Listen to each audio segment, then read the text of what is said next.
We have a fascination, it seems, with shipwreck movies and tales. This is not new. This goes back. One of the oldest tales of fame in human history, of course, is the Odyssey by Homer. People all over the Mediterranean world knew the story of his fight against the gods and against the ocean to find his way back home. Shakespeare wrote one of his plays, Twelfth Night, that has shipwreck as part of it. Of course, also Gulliver's Travels by Jonathan Swift. He ends up with the Lilliputians after he's shipwrecked. Robinson Crusoe is about a man, by Daniel Defoe, is about a man that was shipwrecked. And then in our medium of choice, the movies, these are quite popular, of course. Just recently there was one called Life of Pi about a kid stuck on a boat with a tiger. That was an interesting one. It's an allegory. Other ones like The Perfect Storm or The Poseidon Adventure, and of course the granddaddy of them all, one of the most famous shipwrecks and in history and one of the top grossing movies of all time, Titanic. We apparently like these stories of shipwreck. And we like disaster movies in general, actually, where stuff is blowing up and doom is at hand. For whatever reason, we seem to like those. There's something that says something about us psychologically, I think, but they're quite popular. They always do well. Well, we're going to be talking about a shipwreck this morning, and not one quite so dramatic, and it doesn't have an epic love story at the middle of it. I'm sorry. It's just the book of Acts. We're going to look at Acts chapter 27, and the text is long, so I'm going to end up reading quite a bit of text, but I'm going to focus in on just a couple of verses as we go to be the basis of our conversation this morning. Before I do, there's basically three ways we can take a passage like this, right? This is the passage about Paul being shipwrecked, and so we can look at it and say, well, you know what? None of us are an apostle, right? Nobody here is an apostle that Jesus spoke to directly. If that happened to you, you should have let me know, but we're not. So we're not in Paul's exact shoes, of course. But we could look at this as a passage that would be beneficial to anybody that's in a boat, right? Anybody out on a boat that might be in danger of sinking, this could be helpful to you. Well, we could broaden that a little bit and say, well, it's good for anybody that's in a disaster situation, right? Don't have to be on a boat. It could be an earthquake, a forest fire, any such thing, right? Or we could go back a little bit further and say, what's the principle in this passage about the shipwreck? How do we apply this to any kind of trouble, to our relational trouble, to emotional trouble, to health trouble? How do we apply it there as well? So we're looking at this passage and passages like this on several levels, all right, ranging from ones that are very much like the text to ones that pull back towards the principle. We do this often. Just thought that worth noting because the likelihood of us being on a boat in the eastern Mediterranean is slim. So I want to make sure we don't dismiss this passage before we start. Let's begin with the first two verses. It says, when it was decided that we would sail for Italy, Paul and some other prisoners were handed over to a centurion named Julius, who belonged to the imperial regiment. We boarded a ship from Adramyttium, about to sail for ports along the coast of the province of Asia, and we put out to sea. Aristarchus, a Macedonian from Thessalonica, was with us. The things to point out in that passage is simply that we are sailing for Italy. That would be the Apostle Paul himself, along with the author of Acts, Luke, and Aristarchus. Aristarchus is a young man from Greece that has been helping Paul for some time. He's been in the background of the book of Acts for several chapters. And they're heading from Judea to Italy. And they're not going to go the straight route. That's not how you travel in the ancient world across the Mediterranean. You just don't go right across the middle on a straight line. Nobody did that. Not regularly anyway, because navigation is very difficult. How do you know which way you're going by just the stars? And storms are a difficulty. They normally would hop from port to port, from a short little trip to a short little trip. In other words, it's going to take a long time, it's going to be very slow, it's going to be very tedious, and it's potentially quite dangerous. Not just the weather, but pirates and all sorts of issues. So this is a long journey to go to Italy. It says, the next day we landed at Sidon, and Julius, in kindness to Paul, allowed him to go to his friends so they might provide for his needs. From there we put out to sea again and passed to the lee of Cyprus because the winds were against us. When we had sailed across the open sea off the coast of Cilicia and Pamphylia, we landed at Myra in Lycia. Then the centurion found an Alexandrian ship sailing for Italy and put us on board. We made slow headway for many days and had difficulty arriving at Cnidus. When the wind did not allow us to hold our course, we sailed to the lee of Crete opposite Salmone. We moved along the coast with difficulty and came to a place called Fair Havens near the town of Lasea. This is the kind of passage none of you wants to read out loud in front of people, right? Stupid place names, thinking, how do I pronounce any of those? The genealogical tables are probably worse, but those are the ones that if I'm looking for people to do reading, it's a little bit harder. We do our best. Notice that Julius was kind to Paul. That will come to be important later. This is the centurion in charge of the prisoners. He shows kindness to Paul. I don't know if Festus gave him orders, right? Said, this guy is a good guy, be nice to him. Or maybe just spending a day with Paul was all it took for you to want to be nice to him. He might just be one of those kind of guys. Notice that they were sailing against the wind or without the wind. That's not any fun at all. They're trying to go west, but they don't have the wind at their back. It's not making it easy. They're stopping one place after another, but it's just a slow trip so far. But so far, no big deal, right? This would not be remarkable. This would not be worthy of Luke recording this if it was just a slow, boring trip across the Med. You know something's going to happen as we go. Much time had been lost, and sailing had already become dangerous, because by now it was after the Day of Atonement. So Paul warned them, men, I can see that our voyage is going to be disastrous and bring great loss to ship and cargo and to our own lives also. But the centurion, instead of listening to what Paul said, followed the advice of the pilot and the owner of the ship. Since the harbor was unsuitable to winter in, the majority decided we should sail on, hoping to reach Phoenix and winter there. This was a harbor in Crete facing both southwest and northwest. Paul and Luke understood that it was getting dangerous as the fall wore on. After the Day of Atonement means it's mid-September or later, depending, because it's a lunar holiday, it moves around. In the eastern Mediterranean, it's true to this day, the way the weather works, as September wears on, it becomes dangerous to sail. When you get to November, you might as well forget it, because the storms are pretty bad. And so Paul, he's not a sailor, but he knows this. People know this, and he says, you know what, we should stop. Well, this is good enough. But the sailors, the experienced sailors, say, no, we need to go on. We need to go to Phoenix because that's where they have a harbor that we can put the ship in for the winter. If you put the ship in a harbor that's not protected, it's going to beat the ship up. It's going to wreck the ship. They're going to have all sorts of things to prepare. It might even sink while you're on shore, and they don't want that. So they want to go just 50 miles further. All right, not 200 miles further, not a week further, just another day or two. Let's go to this safe harbor and we'll be fine there. Normally, the experienced sailors would be the ones to listen to, right? That's nothing unusual in the story thus far. Here's where it gets interesting. When a gentle south wind began to blow, they saw their opportunity, so they weighed anchor and sailed along the shore of Crete. Before very long, a wind of hurricane force called the northeaster swept down from the island. The ship was caught by the storm and could not head into the wind, so we gave way to it and were driven along. As we passed to the lee of a small island called Cauda, we were hardly able to make the lifeboat secure, so the men hoisted it aboard. Then they passed ropes under the ship itself to hold it together, because they were afraid they would run aground on the sandbars of Syrtis. They lowered the sea anchor and let the ship be driven along. We took such a violent battering from the storm that the next day they began to throw the cargo overboard.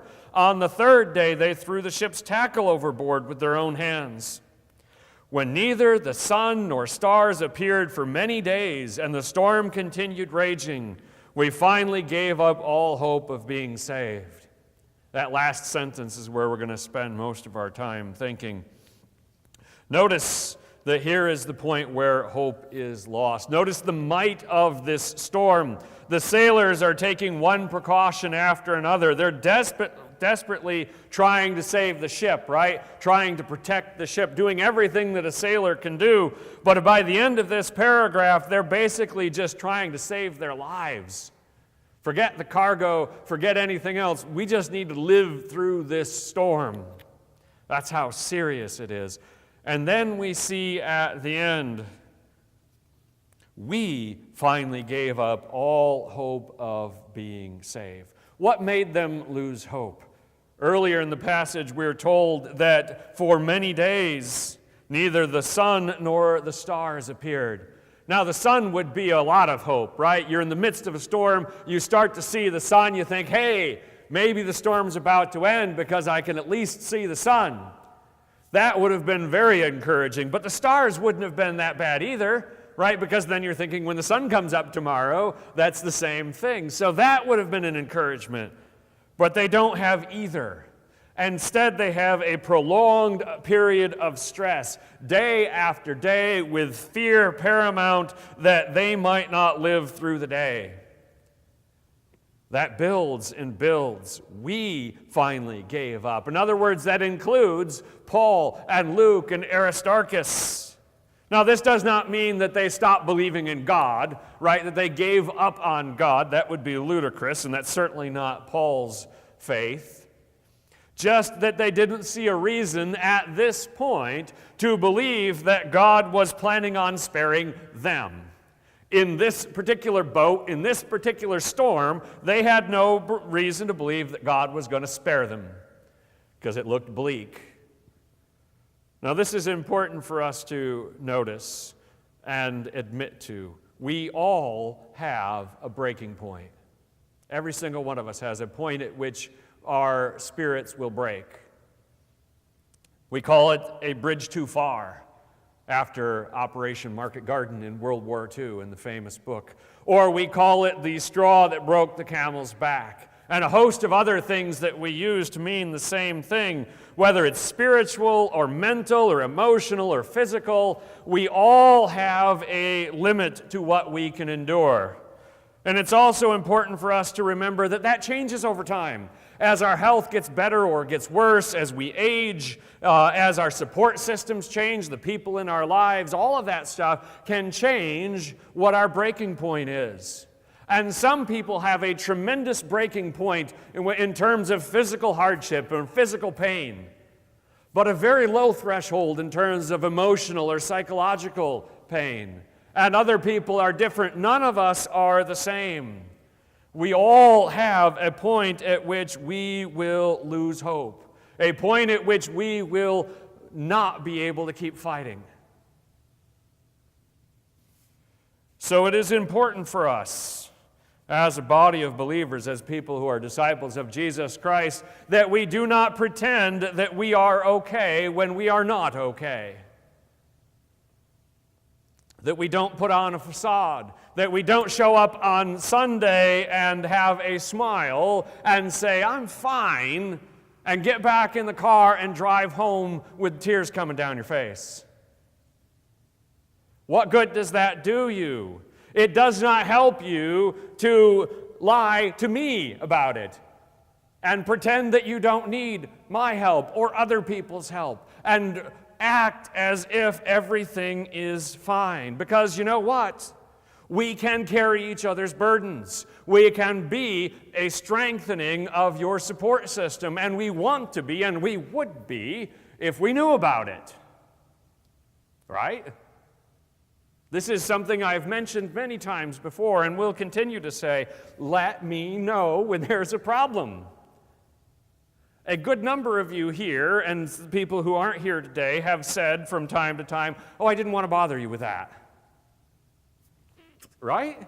Work with me, people. That's not helping. It's not a bother. It's my calling. It's my job. It's what I do. And I stay up later than most of you, so it's okay. You can let me know.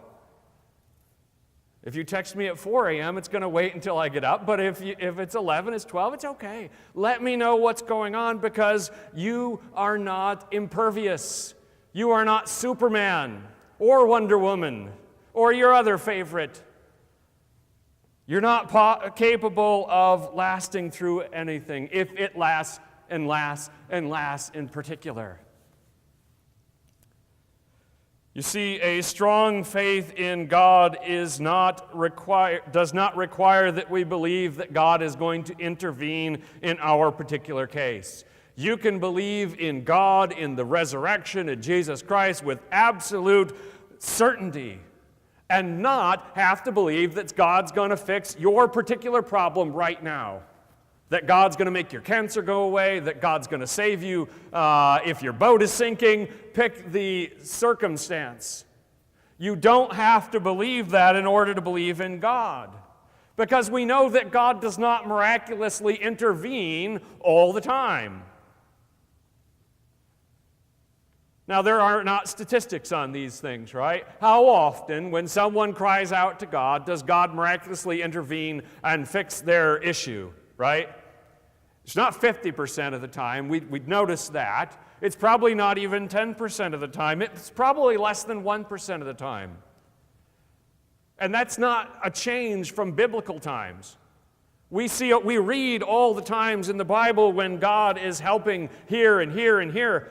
But remember, that's just one person in that generation that we're reading about. And God helped some of the other ones, but He didn't help all of the other ones. God is not necessarily going to intervene and change your particular situation. And whether or not you lose hope, whether or not you get beaten down by that situation, is not an indication of your faith in God. That's one of the reasons why people don't tell me when they're struggling, because they think it reflects poorly on their faith. And I'm telling you that it does not. And if you think it does, then we should talk about the theological reasons why you think that, because they're not very helpful.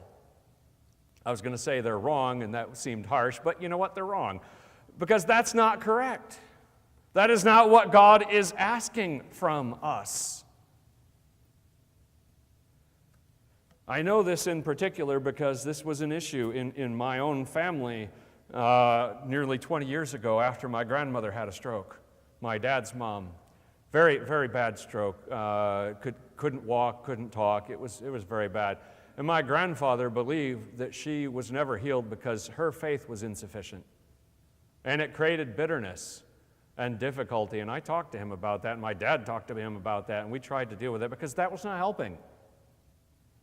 The truth of the matter was that in that particular circumstance, God chose not to miraculously intervene, because it would have taken a miracle. She was not getting better without a miracle.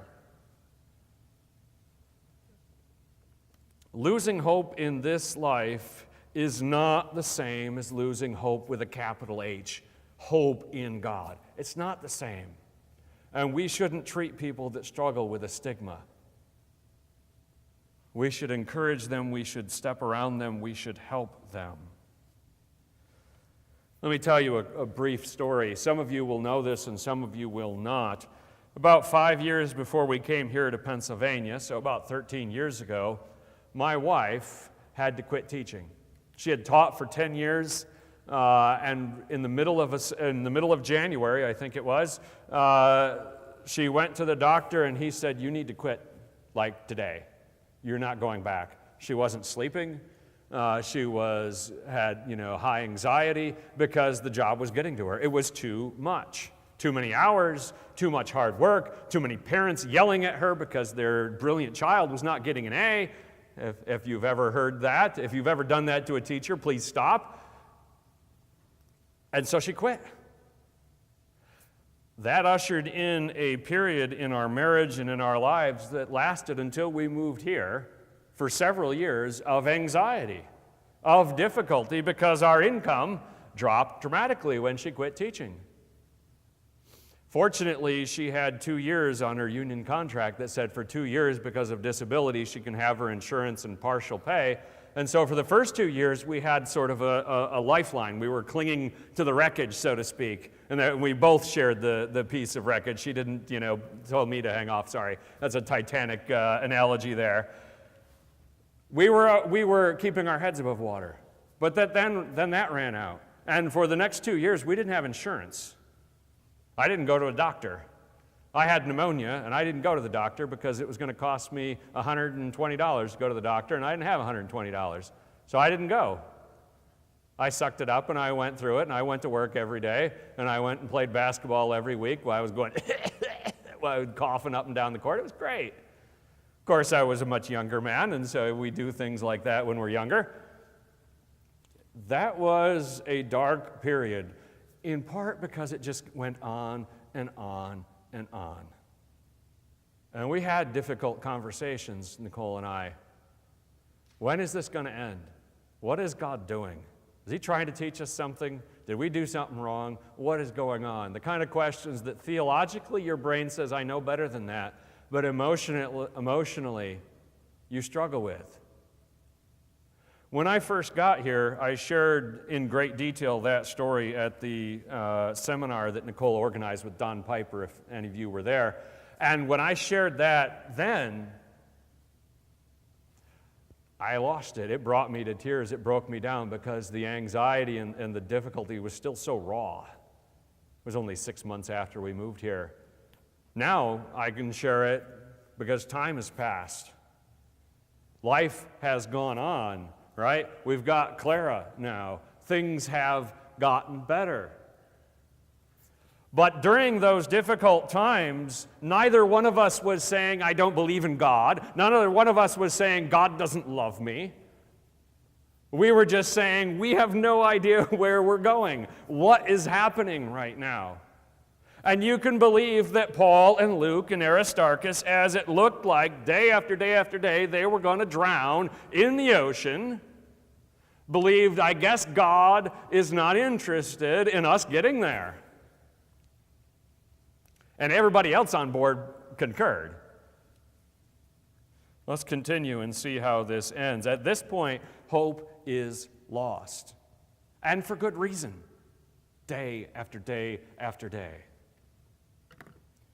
After they had gone a long time without food, Paul stood up before them and said, Men, you should have taken my advice not to sail from Crete. Then you would have spared yourself this damage and loss. But now I urge you to keep up your courage, because not one of you will be lost. Only the ship will be destroyed. Last night an angel of God, to whom I belong and whom I serve, stood before me and said, Do not be afraid, Paul. You must stand trial before Caesar. And God has graciously given you the lives of all who sail with you. So keep up your courage, men, for I have faith in God, that it will happen just as you told me. Nevertheless, we must run aground on some island. I'm not surprised nobody's eating, right? How many of you enjoy a good meal as the boat's bouncing up and down? That's not your best choice, but after a few days, you got to eat something. But when you're hopeless, your appetite goes away, right? You start having poor health habits. It's not good. So Paul stands up in front of them and says, by the way, we're in this because you didn't listen to me. But thankfully, after telling them I told you so, he moves on and gets to the point. Why did Paul have faith now? Because God spoke to him. Because the Word of God confirmed this for him.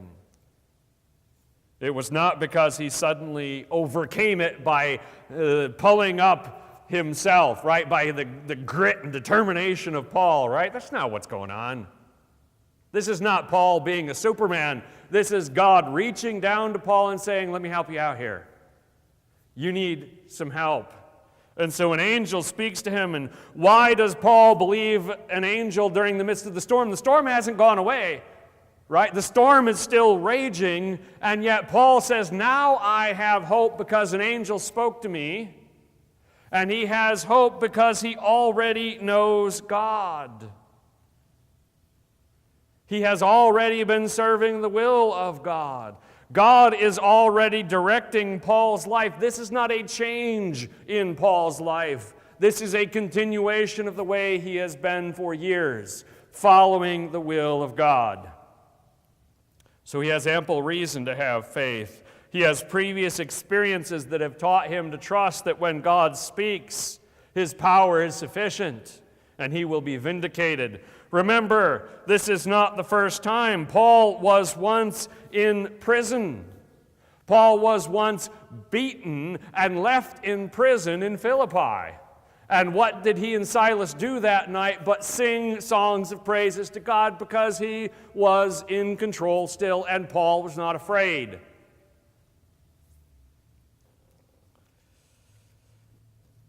You see, we do not start the first day and run a marathon. I would not recommend that. I've done a lot of running. You need to build up. Paul is having faith because he's heard the word of God in the midst of a life-threatening storm, but this was not the first time that God had worked with Paul. He built toward this over time. So Paul was able to share his faith. He was able to encourage those who lacked hope in this moment because he had been on a journey with God over many years. It made Paul a fitting instrument. It made Paul useful to God. In the end, he said, the ship is still going down, but we will be spared. You see, their ordeal did not just suddenly end, and it was difficult, and they still had the shipwreck to come. Oh, by the way, Paul just said, you're going to live, but the ship's going down. So the scariest part hasn't happened yet. But we will be fine. So let's see how that plays out. On the 14th night, we were still being driven across the Adriatic Sea. When about midnight, the sailors sensed they were approaching land. They took soundings and found that the water was 120 feet deep. A short time later, they took soundings again and found it was 90 feet deep. Fearing that we would be dashed against the rock, they dropped 4 anchors from the stern and prayed for daylight. In an attempt to escape from the ship, the sailors let the lifeboat down into the sea, pretending they were going to lower some anchors from the bow.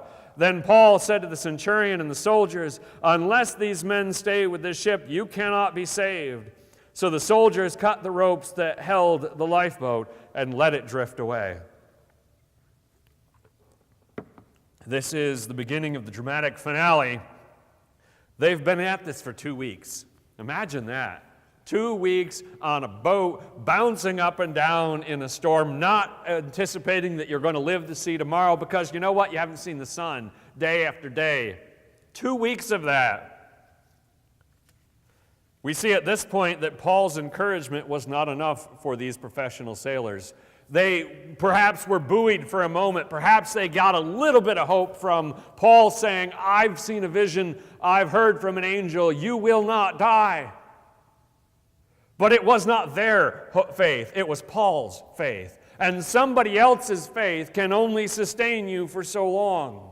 Somebody else's hope is only going to be good for you for a little while. You need your own. They didn't have their own, so they decided to escape in the lifeboat. Nice of them to say, professional sailors first, crew last. It's supposed to go, right, women and children first. This was the opposite. Paul sees it and puts an end to it. We're nearing the finale.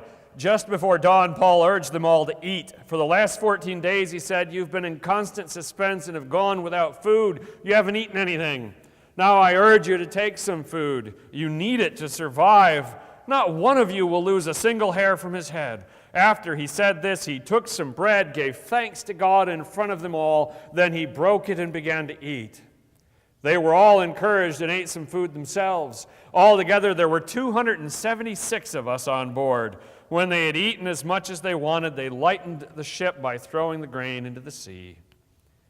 Here we see a glimpse that hope is coming back, because Paul shows gratitude and confidence while the storm still rages.